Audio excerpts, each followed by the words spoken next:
Good afternoon, everyone, and welcome to hEDGEpoint Virtual Roundtable. First of all, let me thank you all for joining us today. It's always a great pleasure to have our clients and friends from the industry at our events. For those who don't know me yet, my name is Thais Italiani. I'm the head of market intelligence here at hEDGEpoint. I'm honored to be part of the company for the past 4 years and lead a team of talent specialists in the agriculture and energy markets. A team driven by curiosity, commitment to excellence, and a shared passion for commodity work. Our market intelligence analysts work hand in hand with our risk management teams to provide customers with the best possible analysis and insights. For today's sessions, I'm happy to introduce some of our team members who will join me at these sessions to discuss the conflict in Ukraine and how this will impact and is impacting commodity markets, especially for grains, fertilizers, and energy. We have here today Heitor Paiva, our macroeconomics and energy analyst, Pedro Skik, an expert in grains and livestock, Davi Stilberger, who is dedicated for wheat and cotton markets, Natalia Gandolf, our specialist in the coffee market, that today will bring us some discussions, some highlights for fertilizers. So let's start our sessions. Unfortunately, we are now entering the third week of the conflict between Russia and Ukraine. Many questions still without definition, and this conflict came in a period that world economy is weakening due to inflation. So uncertainty on what will come next has increased the demand for safe assets, also bring to the center of attention the topic of food security. In this context, let's listen our specialists as the main question is, how does this conflict impact the commodity markets and the global inflation scenario? Thank you, Thais. So I think that's something that we have already been seeing even before the invasion of Ukraine was the structural supply tightness in various commodities from the agricultural markets, whether it was like a weather-driven events or in the oil industry, which was basically driven by this financial strategies of oil producers. So the supply tightness had already pushed inflation numbers pretty much higher everywhere in the world, especially in the United States, where even before the Russia invaded Ukraine, CPI levels were running at 7.5%. So this conflict comes to add fuel to the fire to this challenging situation for the world economy, and this poses great threats to the monetary policies of central banks, which have only now started to lift interest rates higher. So it's quite a challenging scenario, Thais. Also, I think from the grain side, it has been widely publicized up until now, but the region, Ukraine, Russia are big players in the corn, in the sunflower, and especially on the wheat market. So the conflict definitely has an impact on these commodities as well, especially as we are just about to enter Ukraine's especially planting season for the spring, for the summer crops, corn and sunflower. Right in April, we would have them planting their next crop. So this is the fact that we are having a conflict right now is very relevant. For now, we are analyzing the situation as not not the intensity necessarily of the conflict, but rather the duration of it will be what is key to define what will be the long-term or medium-term impacts to the market. Right now, we have only supplies that are being restricted from entering the international market. And if we have a quick resolution of the conflict, we should have the supplies coming back online and pressuring the premium, the risk premium that was built into prices so far. On the other side, if the conflict takes longer to resolve, and if we start to enter the planting window of especially Ukraine, we should have the next crop being affected, and therefore the bullishness being a bit more resilient on this matter. And to comment a bit more about wheat, I'll leave to David to do that. Thanks. Indeed, for wheat, this conflict is of utmost importance as Russia and Ukraine together account for around 30% of world exports. And they did that, they exported that wheat through Black Sea ports, mostly to importers in the Middle East and North Africa. And as soon as the conflict began, the world started to receive reports of bombings and even sinkings of civil and neutral civilian vessels, meaning that it got increasingly risky for anyone to procure, even if you have a neutral flag under your ship, to procure shipments, to procure grains in the Black Sea. So this led to a situation where exports from Russia and Ukraine were extremely hindered, as companies like Maersk and ADM stated that they would stop their operations there or would at least reduce them heavily. And even though this conflict only started around 7 months before the beginning of the harvest in both Russia and Ukraine, meaning that most of the grain that they were supposed to export during the 2022 cycle was already in other countries, the situation created a lot of tension for importers, as the supply disruption led to price rises, even in places that are not directly linked to the Black Sea producers, like Brazil, who is a net importer of wheat, and saw its imports hindered and prices increasing as Argentina started to lead their exports through the Mediterranean. Great. Thais, in addition to that, one of the key roles that Russia plays in commodity markets regards fertilizer supply. Last year, Russia was the #1 exporter of ammonium, urea, ammonium nitrate, and NPKs, which are, in that order, important sources of nitrogen and will impact crops overall, but especially the ones with high nitrogen removal, such as soybeans and other oilseeds, vegetable crops, and other crops such as cocoa and coffee. Russia is also the third largest MOP and sulfur exporter, and also ranks high in DAP and MAP exports. In some of these markets, Russia takes nearly half, such as ammonium nitrate, but its lowest market share is in sulfur. And even then, they take up 10% of the market. And these major markets that Russia exports to are Brazil, the European Union itself, and the United States. Also, Russian fertilizer exports had already been somewhat restricted before the conflict due to some export controls by the government last year. But the invasion and the following sanctions add another costly element into the mix. So I think that's something that we have to say, just to conclude this first part of our conversation here, Thais, is that, you know, if the situation was bad, it got worse in terms of inflation. And I think that we have to start questioning what are the tools that we have in the short term to defeat the scenario. Like, we have short-term rates, but we know that their impact are not immediate. So our base case for inflation is still a persistent one in 2022, given that policy rates usually do not impact that much supply side driven inflation.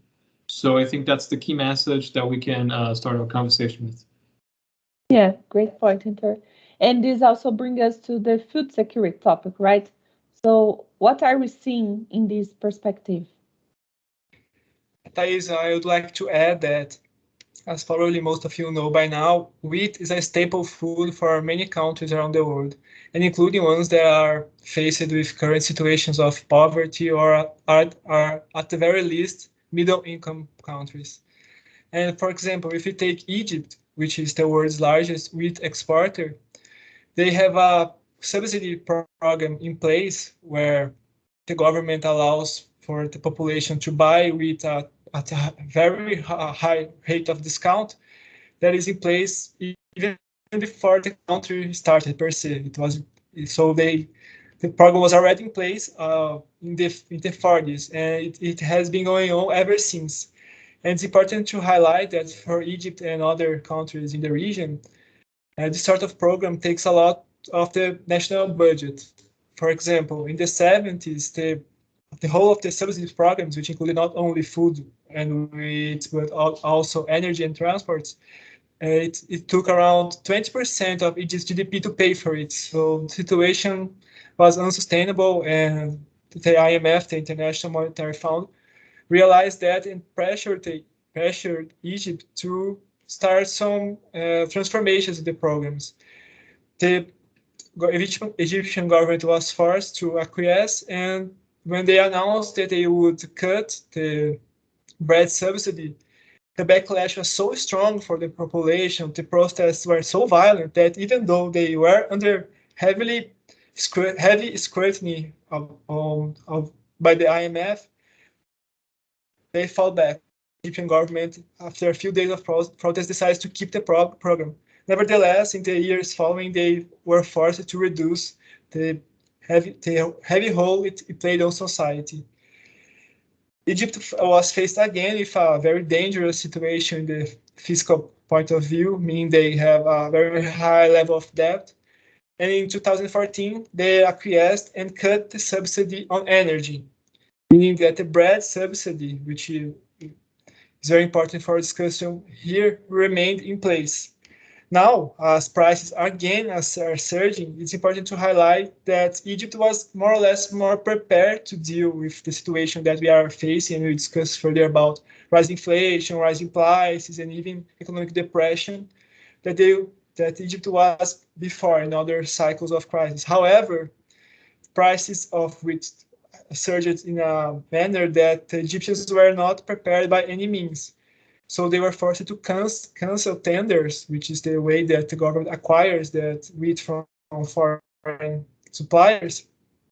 And they saw their domestic price, increase over 60% in a year. So our take on that is Egypt may be forced or maybe realized by itself that there is a need to change the program, the wheat subsidy program as it is right now. Meaning they will maybe decrease the amount of people that are allowed to receive subsidized bread. As right now, any Egyptian is allowed, even if the wealthiest parts of society, they are allowed to buy that bread at a subsidized rate. And they may, in the short or long term, realize that this is unsustainable and forced to change the program, decreasing the amount of wheat they import every year.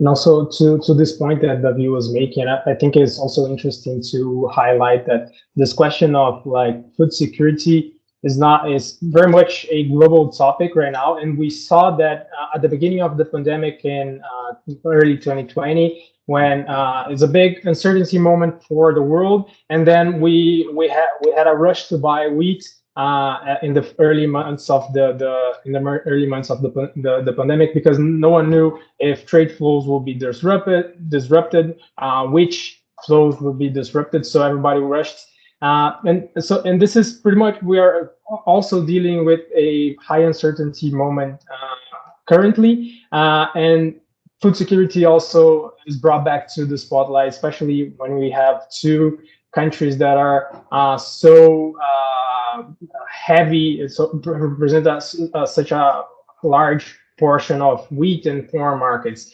And also, I think it's interesting to highlight the picture in China, because food security in China is not something new, especially when it comes to self-sufficiency and self-reliance. They have targets in their 5-year plans. The current 95% self-sufficient targets in grains, so wheat, corn, and rice, has been there since 1996 at least. So it is not something new, but it is definitely something that gets exacerbated, a trend that is accelerated in times such as the ones we are living. And for the past 2 years, China has imported a lot of corn. They in relation to what they imported previously, so they have been importing in around 26. This is what USDA currently expects for 21, 22, 29, and 29 million tons in the past year. So in the past crop, sorry. And this is something that if they're going to push for more self-sufficiency, more self-reliance, and it is important to know also how we got to there, how we got here. China went through the ESF, recovered the hogs herd quicker than the production of corn. So there was a need of corn to feed this herd, and this is something that this is a moment where Chinese are deciding what to plant for the next crop, much like the US. And probably if they were already going to push for more corn to feed their current huge herd, the huge herd that they have at the moment, this is something that is going to be accelerated. So doing like very simple math, given the current level of consumption of corn that they have yearly, if the 95% target was to be reached, we would see imports at a maximum of only 14 million tons when compared to the current 26 that USDA is expecting. So this is a demand for imports that probably over the next 2-3 crops will see diminishing. And this is something that also is likely to happen to meats that China is currently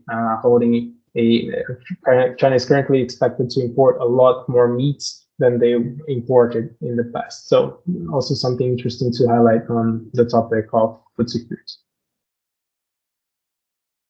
Thais, in this topic, some commodities differ from others, since there is little to no food security legislation impacting them, which is the case for coffee. Some countries hold strategic stocks, such as Switzerland, and other countries even include coffee among a basket for basic goods, which is the case for Brazil, that has coffee alongside rice, beans, pasta, some protein source, and so on. Nonetheless, the actual food security impact in terms of coffee is not as substantial as compared to wheat. For instance, not to mention, coffee demand is very much correlated to economic activity, and inflation is known to be a source of corrosion of purchasing power, especially in emerging economies. When wages keep up with inflation, coffee is not as threatened, especially since consumers will first switch to cheaper coffees before reaching the point of actually drinking less of it. Still, when reaching a point of an actual drop in purchasing power amid rising costs everywhere, consumers might decrease their coffee consumption. Also, I'd like to take this opportunity to answer 2 other questions that we've received about coffee regarding the possibility of a post-war price rebound and why prices are not reflecting the S&D per se.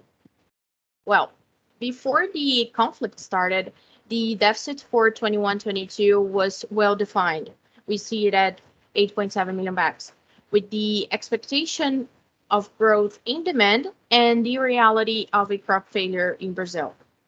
Now, however, the conflict may possibly worsen the inflation scenario, which, as previously discussed, could lead to a corrosion in demand due to lower purchasing power.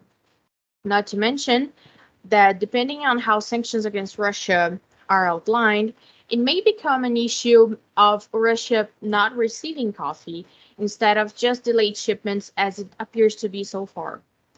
So this would possibly relieve the current expected deficit and pressure prices, since Russia represents some 4 to 5 million bags a year.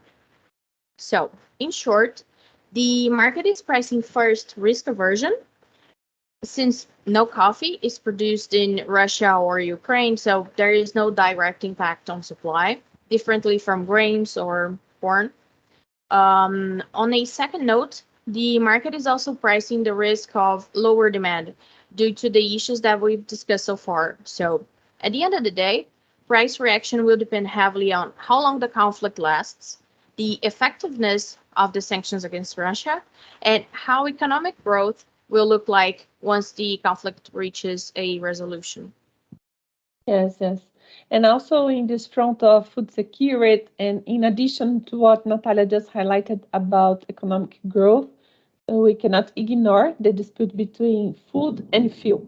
So, what are our insights when the discussions goes to biofuels in a context of food shortage? Peter, if you may take this one.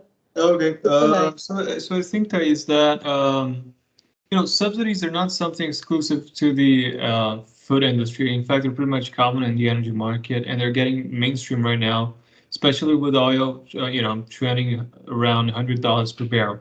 We are seeing relevant nations in Europe, like France, for example, studying and even applying some kind of a rebate price to cushion the soaring prices. Like you buy 60 liters of diesel that they found that they give you back $10. We're seeing a similar move in Portugal. And looking to the emerging markets, we're seeing like Paraguay, even Brazil has passed some laws in the Senate and in the Congress House to diminish the tax on fuels.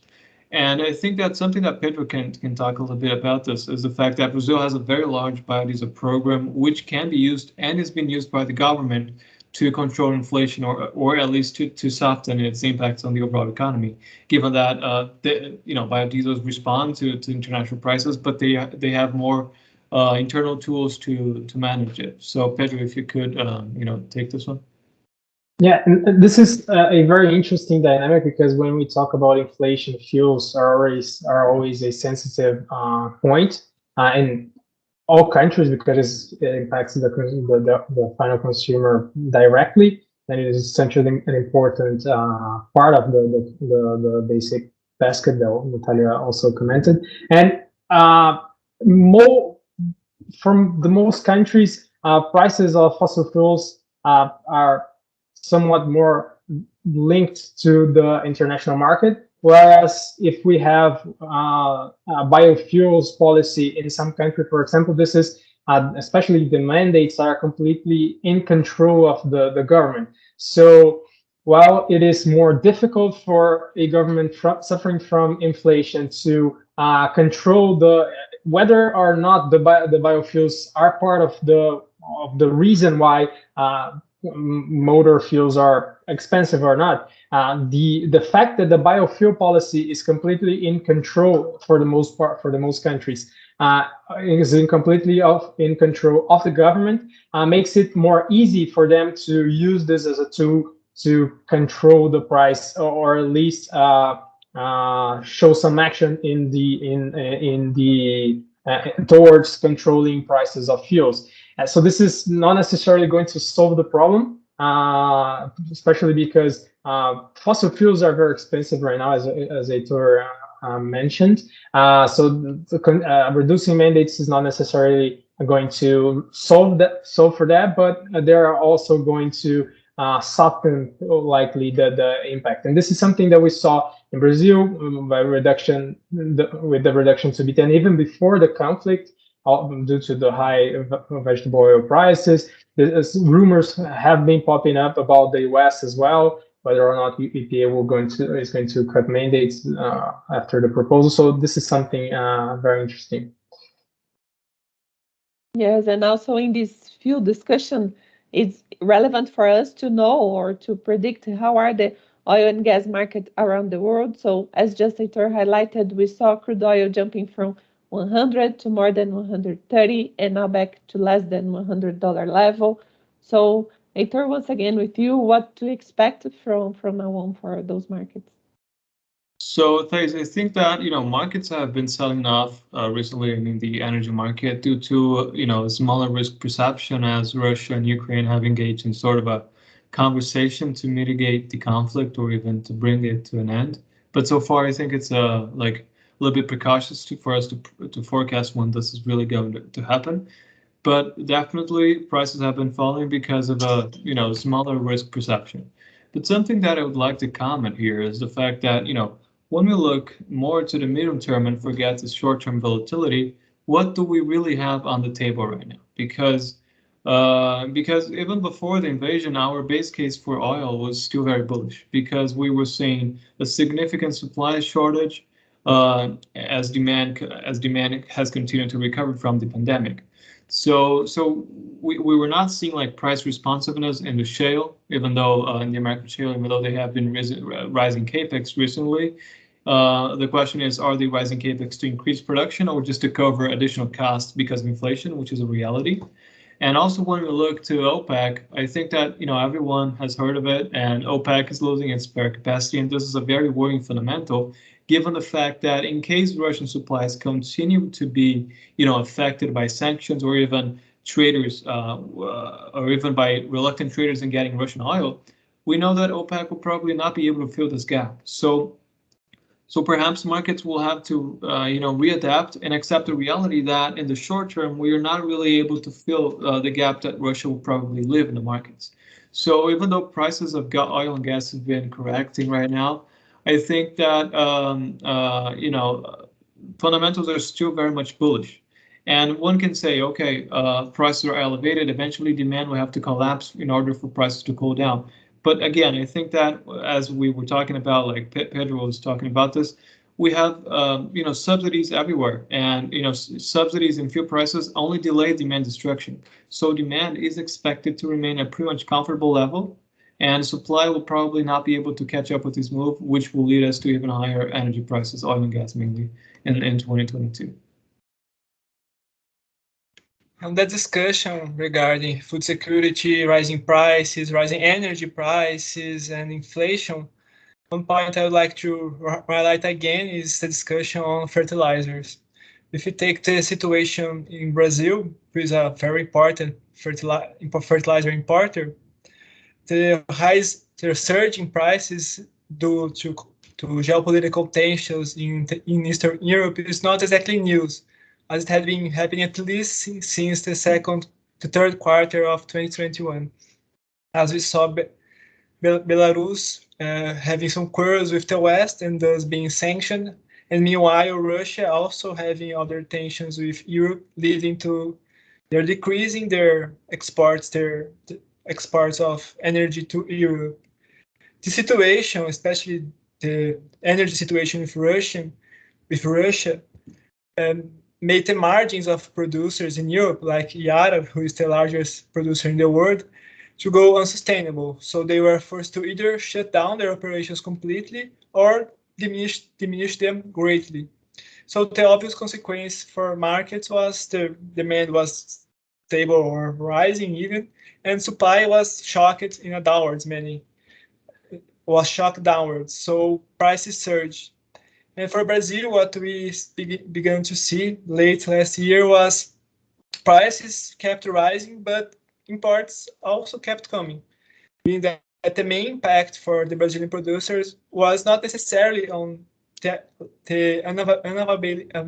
lack of availability of fertilizers, but in their prices. If you take, for example, Mato Grosso, who is one of the leading agricultural states in Brazil, we see that prices double in some regions in just 1 month. And as I mentioned in the beginning of my speech, Brazil is a net importer of fertilizers. So the situation raised some eyebrows, not only for producers and people in the market directly, but also to the government, who responded to the situation by creating a national plan of fertilizers. It's a very long-term plan whose main goal is to cut by at least around half of Brazilian dependence of imports. So by 2050, Brazil expects to import around 40% of fertilizers. And right now we have a number which is around 80%. So I think that it's an important long-term subject to be discussed by the market regarding prices, food security, and even inflation. Yes, and also regarding these fertilizer issues that you just brought, Davi, I'd like to invite Natalia to bring us more detail what about we can expect for the next crop, for example. Right.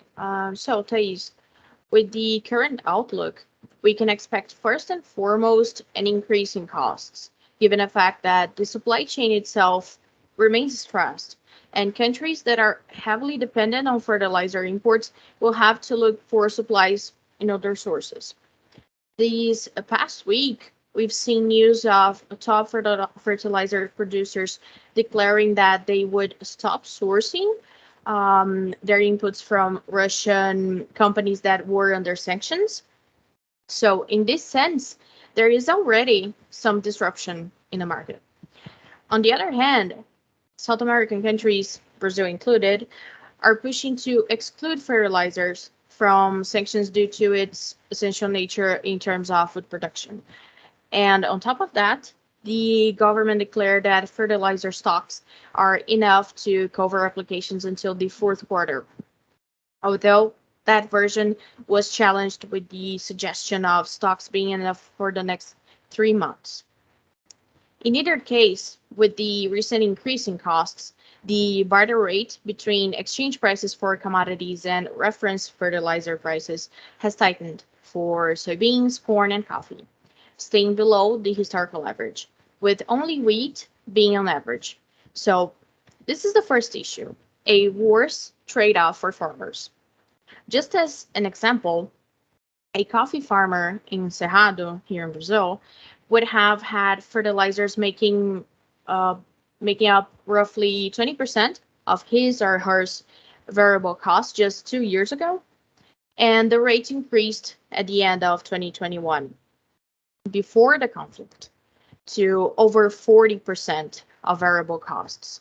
So it becomes an issue of decision making too.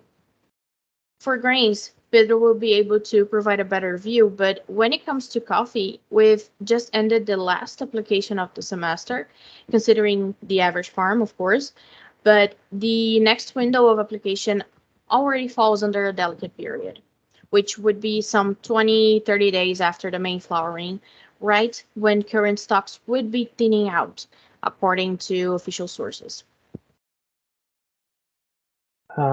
Taking this opportunity, I think for grain specifically, the next big crop that we are going to have here in Brazil is the winter corn crop.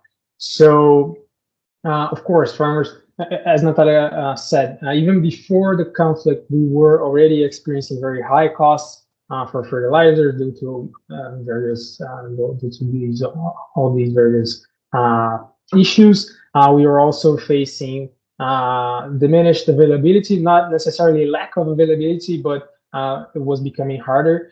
So, as Natalia, right from Natalia's answer, we have two sort of conflicting narratives at the moment. Either 3 months of fertilizer stocks or until the fourth quarter.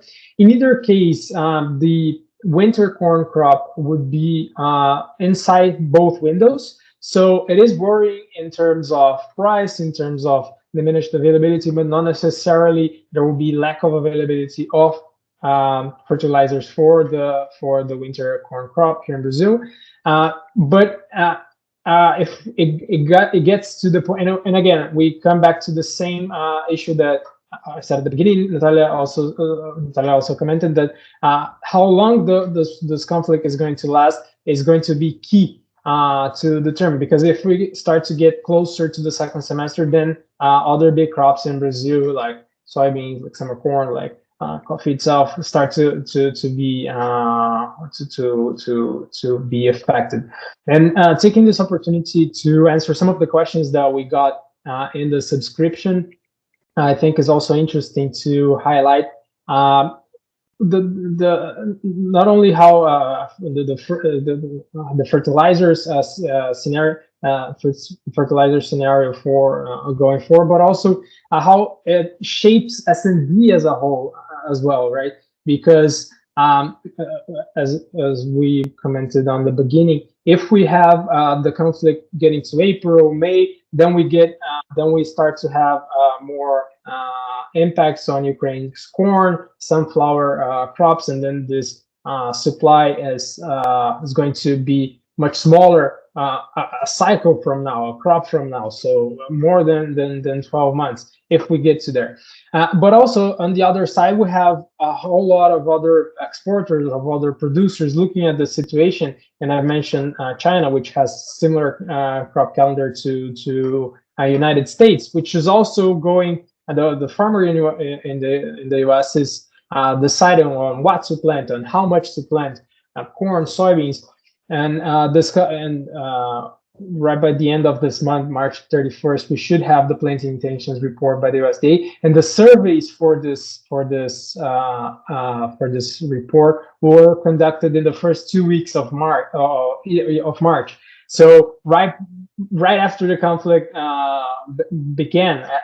effectively began. So this is going to have a huge impact on farmers' decision. In fact, we also saw the soybean to November soybeans to December corn ratio very traditionally linked to how much corn or soybeans farmers in the U.S.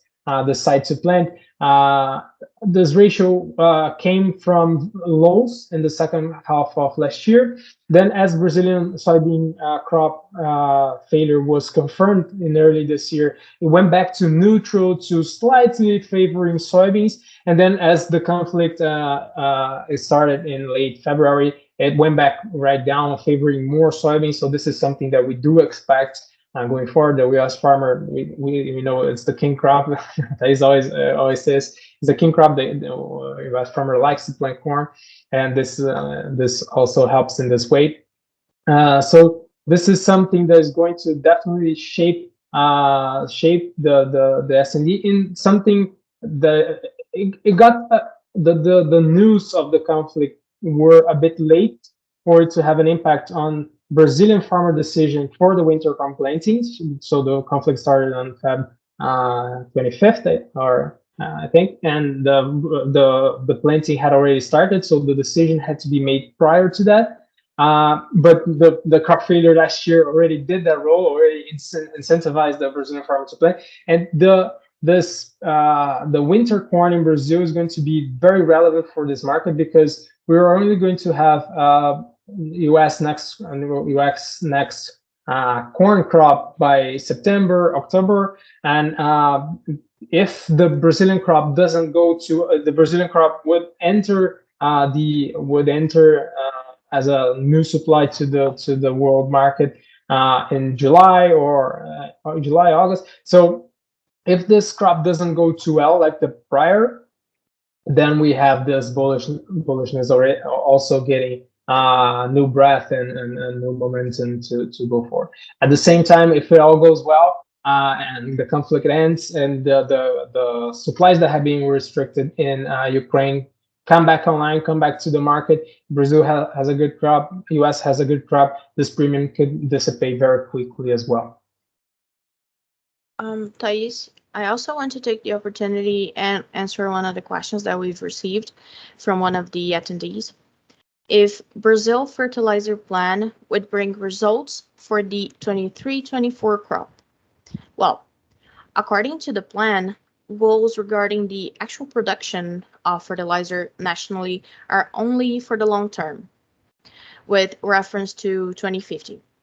However, the most immediate action is a caravan by Embrapa, which will travel agricultural regions to help farmers improve their fertilizer use, and they estimate savings of up to 20% in fertilizer use, which would help stocks in theory, in a sense, but in terms of production itself, results are only expected in the long term.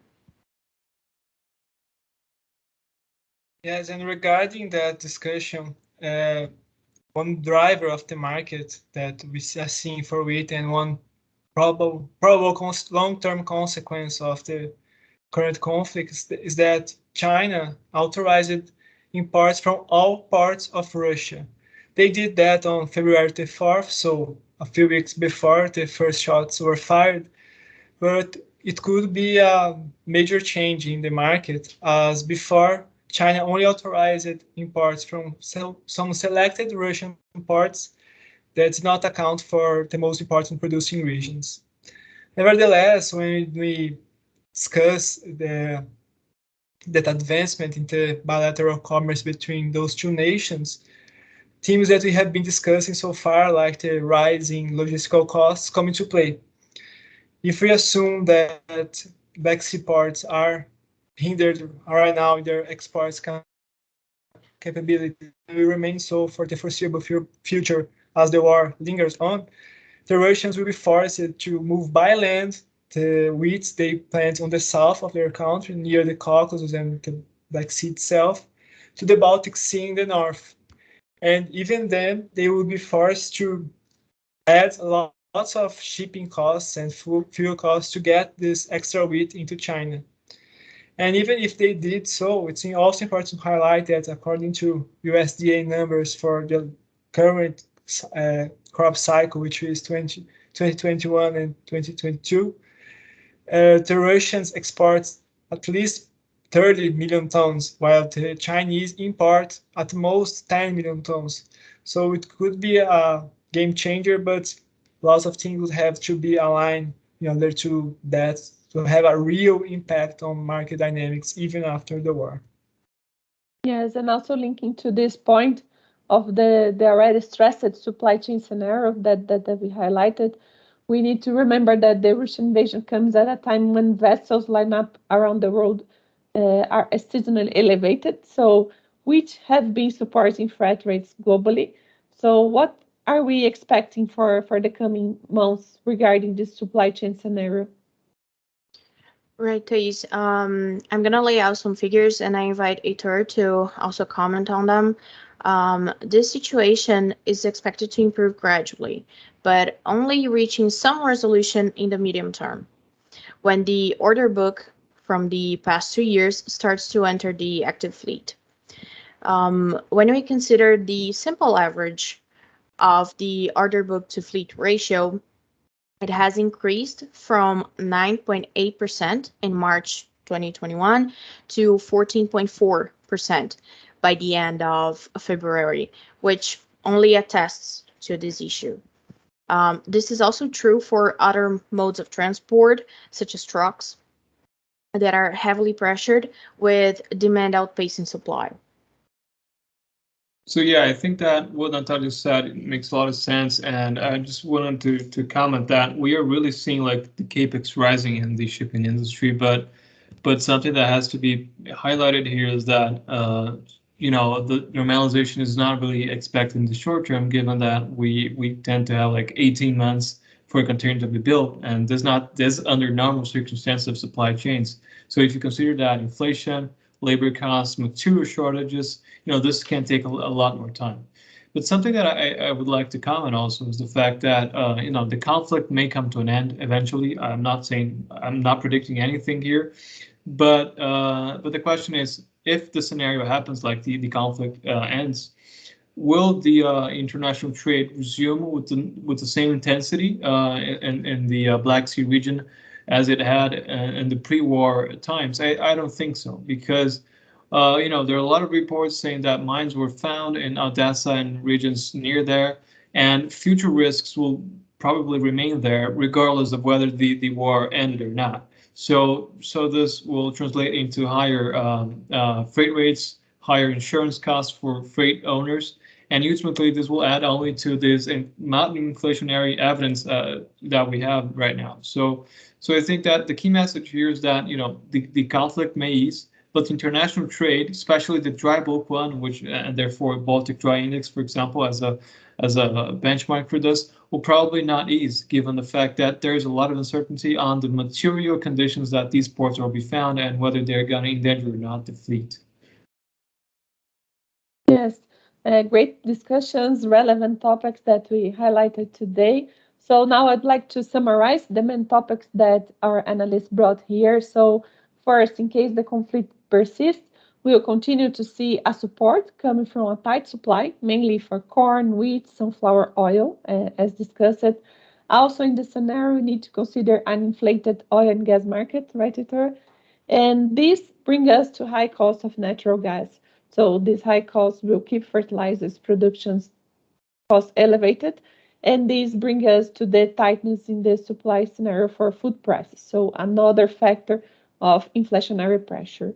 So this conjuncture not only represents a challenge to central banks that have already started to raise their interest rates, but have so far not changed the pace of the inflation, but we also have a significant challenge to the food security and the commodity supply and demand equation.